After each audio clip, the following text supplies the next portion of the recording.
I saw him only in the mobile because his picture is very big. And after that, I come to understand that he is very eager to take every kind of food. I am a foodie person, correct? So that is the reason I am able to see his face in the complete the screen of the mobile. But it is a very humorous picture. He got that award, humorous speech award, second runner-up. So that is a very good. Before calling him in the dais, I would like to call his evaluator, Toastmaster Mohan, to give the speech about the speech. Abhijith, you are giving project on icebreaker from competent communicator manual. The objectives are to begin speaking before an audience, to discover speaking skills you already have and skills that need knowledge. Time is 4 to 6 minutes. All the best. Now it's time to call humorous bomb and foodie like bomb, but it's foodie. I'm definitely going to say that he's going, Mr. Abhijith P. Toastmaster Abhijith, please come in. Toastmaster Abhijith P. Candid conversationalist. Sorry to say. I was born in Trivandrum, Kerala, about 30 years ago, and I come from a family of 2 generations of people working in the defense forces of the Indian Army. My grandfather served in the Indian Army and was a decorated person in the 62 China War and the 65 India-Pak War. My father served in the Indian Air Force and was part of the UN peacekeeping force which went to Somalia, which was very famous in the Black Hawk Down. Unfortunately, I did not get to become a defense officer thanks to my inability to be fit always, and also due to a genetic factor called as flat feet. Please look it up on Google if you are not able to figure that out. So my dreams of joining the defense forces were thrashed in 5th standard when I appeared for the Sainik school test. Sainik schools are the dream of any defense person's children to join up, because they are the place where discipline is embodied into the children right from 5th standard onwards. So that was when I discovered that defense is not my foray. This is not going to be my future. So I, thanks to my father's job, had studied in 5 different states. I studied in Kendriya Vidyalayas. So I had schoolmates, classmates who spoke 15 different languages. It was most of the days a mini India wherever I used to go. And at the end of 8th standard, we got a transfer to Kerala, and my dad took BRS from Indian Air Force and took up a job in Indian Space Research Organization, where he continues to work. After my schooling, just like any other teenager at that point of time, my choices were medicine or engineering. Thankfully, my scare of medical and cutting across a frog or dead bodies scaring at my face was not, say, a good happy feeling for me. So I took up engineering. And engineering, that too, I took up mechanical engineering in a government college, in a classroom filled with boys, where I had, in one of my speeches earlier, explained that the day I walked into the classroom, it was written, "Enter at your own risk." I reveled the freedom that I got in the 4 years that I studied in that college, because I studied in a KV which had very disciplined, uniform structure across the country. Whichever school you go to, every day the syllabus is very similar. The teachers have a very similar approach to the studies. And in a government engineering college, if you are lucky, the teacher will come to the class.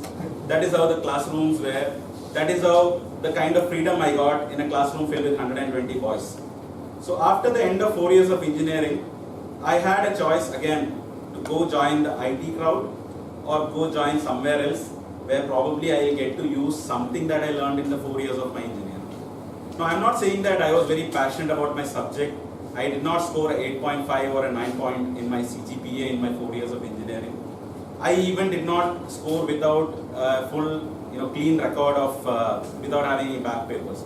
So thanks to that, none of the so-called tech companies took me into their foray when I was applying to them. And I was also among the herd which was going to join a Wipro or an Infosys or a TCS. And I got an offer letter from Wipro and IBM both. But then something in me said that I have enjoyed a lot of freedom in 4 years. I don't want to sit in front of a PC wearing a tie and dressed up in formals every day. So that feeling in me made apply to practically every single government opportunity, every single non-IT related opportunity during those times. So where I ended up giving interviews at NTPC, I ended up giving interviews at BPCL, I gave interview at a couple of other companies, and finally I got through to a company which is called Indian Farmers Fertilizer Cooperative Limited. It's a very long name, most of you might not even have heard of it. They sell fertilizers. I mean, you are all young or middle-aged people who are working not into agriculture. So that company made me, put me into Orissa, which is again not a very great place for a youngster at 21 years of age to be. I got there, in 1 year itself I realized this is not my job. I will be very happy in front of a PC, wearing formals, and a tie. This is not a factory where I want to spend the rest of 30 years of my life. So I started doing what every other youngster at that age does. Appear for GATE, appear for CAT, appear for MAT. I got through CAT with a decent percentile. None of the IIMs took me because I was again not an 8-pointer or a 9-pointer like I told you. I got through IIFT, which is a decent college for somebody like me at that point of time who was desperate to get out of that job. I got through IIFT MBA. After the first year, I got an internship opportunity with Tata Steel, where I was offered a job thanks to my awesome job record that I did. Basically, it was just roaming around West Bengal trying to sell construction steel. So from fertilizer, I got a promotion to construction steel. Again, not a very sexy product to sell. Then at the end of the second year, there was a competition wherein I got an opportunity where Tata Motors was offering a product placement competition where if you successfully give them a solution, they will give you a job.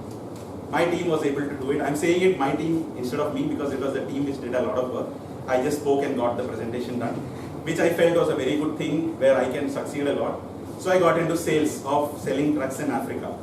I roamed around some 7-8 countries in Africa. I stayed in South Africa for 5 months. In between, my parents started frantically looking for somebody to be married off to me because they felt this boy is going to Africa, this boy is not getting to work in a normal field like an IT engineer or somebody who's working in a government field. So he is getting out of our control, let us put some girl in his control. And then they found a person who got married to me. She was very happy to marry me. That's what I feel till now. 4 years. If there is a difference of opinion, you can ask her when you meet her. And in the last 4 years that we have been married, I have had a kid in the last 1 year. I am a father for the last 15 months. It's a very exciting journey. I look forward to more 30, 35, 45 if I am lucky to live on beyond that. Years of success and happiness to come my way. Thank you, team.